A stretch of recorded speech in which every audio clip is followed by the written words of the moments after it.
somebody's just getting through over there. All that blue car's scraping up against. Oh, that was tight. This guy's trying to the two. Okay. I think there's people here can't wait for a minute. Yeah. So there's traffic. Well, there's a girl in the middle of that controlling all that. That skinny girl. So you went to see this girl. She was like right in the middle of all those cars jammed up in that. It's OPD actually. Wow. That was funny. I don't know. I wouldn't. I wouldn't be too concerned about a scratch in my car because you know damn well you're going to get another one the next day, and the next day everyone's like so tight in. This is a major thing. We don't prefer cars in cities, Scott. Yeah, for motorbikes better. Yeah, motorbike is better, far better. Far better. Yeah. But the safety. I mean, when it comes to safety perspective, I think motorbike is very, dangerous. Yes. Because people here drive motorbike very rashly, and even if the people drive slowly and perfect, will get affected and accidental because of the person who is coming opposite. It's not your fault, it's the other people. Yeah, other people's fault. Hey guys, so welcome back. We are in the taxi on our way to the Chennai International Airport. We're off to Dubai. So we just spent a couple of days in Chennai. We're overseeing one of my staff members, Arun. He's been with me 3 years. First time I've actually seen him in the flesh. Met his wife, she's pregnant. Really good guy and quality staff member, so I'm really happy about the way that panned out. Those guys took us around, so Arun and one of the other guys that work with him, Emmanuel, took us around and showed us some things. So look, pretty interesting. We had some troubles coming in to the customs at the airport. I'm going to do that in a separate video all by itself, so watch out for that. So that was interesting about paying duty on stuff, and I saw a lot of people get caught, so I've got some tips on saving some money. I guess that wasn't the great start for us. We got to the Hyatt. Hyatt was okay. You know what?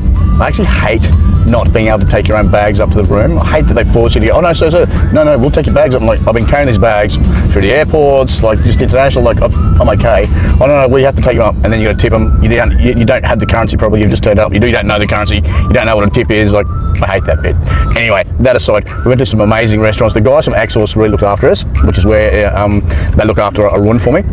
That's the office he works out of for me, and they took us to a couple of restaurants. One was mainland China, I believe. Awesome food. That if you're here, you've got to try that in Chennai. That was absolutely amazing. So that was really cool. We went and had dinner at the Sky, called the Sky Lounge, up on 20th floor in one of the buildings. It was blowing a gale outside, so we had dinner inside. It was all right, not too bad. It's probably what I would expect from India. The traffic. If you haven't been to India, then you haven't experienced the traffic. It's kind of Manila style, but everyone's a bit more fluid. They can kind of get through stuff. The city feels like it's crumbling. There's rubble everywhere. There's no real gutters. It's all just dirt and grime and stuff. And so it's pretty interesting to see that. Actually, I was expecting it to be a bit more developed. For a city that's between 20 and 30 million people, it's pretty interesting. And there's some big industries here and a lot of tech stuff, a lot of outsourced things going on here. So it's not poor by any means. The money just hasn't been continually spent on upgrading infrastructure or even maintaining it. But when you see how many cars and bikes are over them all the time, you understand why the roads are consistently and continually falling apart. It just would be. How could it not? So, look, there were other things in India. There was nothing that I would really that really stands out to me. Cash is actually a bit tricky. The boys told me it would be hard for me to change my currency at a bank. Actually, like, it's a hassle, and the rates will be really tough. There's not many money changers floating around, and all the street vendors have a little QR code based really on Indian nationals, and they all have an app on their phone which links to any bank account, and they just tap their phone, even if they're buying like a coconut on the side of the street. These little street carts have a little QR code, so that no one needs cash over here, which I don't like to see that happening, but they believe it's easy and convenient for them. Obviously, it's great for the government to make sure that everyone's paying their tax. So we didn't really do much currency-wise. Just got a little bit. I could only change $100 at the hotel at once. That was about 5,000 rupee. So it wasn't really anything to be done there. But I don't have the QR code app, see. So when you're caught, I guess you really need your visa.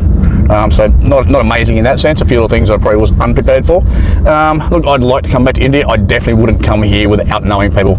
I think it'd be hard. I think you'd get just dragged around through tourist groups, and if you tried to do exploring by yourself, I think you'd fail. It'd be just too difficult, absolutely too difficult. So I would definitely come back here because we've got people here, and we could do some experiences. The experiences, we went out of town where we saw all the temples and stuff that have been built out of stone, like carved out of stone, monolithic. That was really cool. That's down to the beach. We had lunch down to the beach, so nice. Everything is really great. So I'm happy to explore here more, but I definitely want to lean on the people that we know here to do that. Take us around, make sure we get the right prices, make sure we get there, make sure we can actually like navigate everything, because I think it's too difficult. Anyway, guys, look, we're on our way to Chennai International. I'm going to try and find a lounge. If there's some lounges there, I'll try and bring that to you. And then we're off on our way to Dubai. So we're flying India Air. We've never flown India Air before. I'll give a review on that as well, because I'm curious. So, all right, we'll talk to you soon. See ya.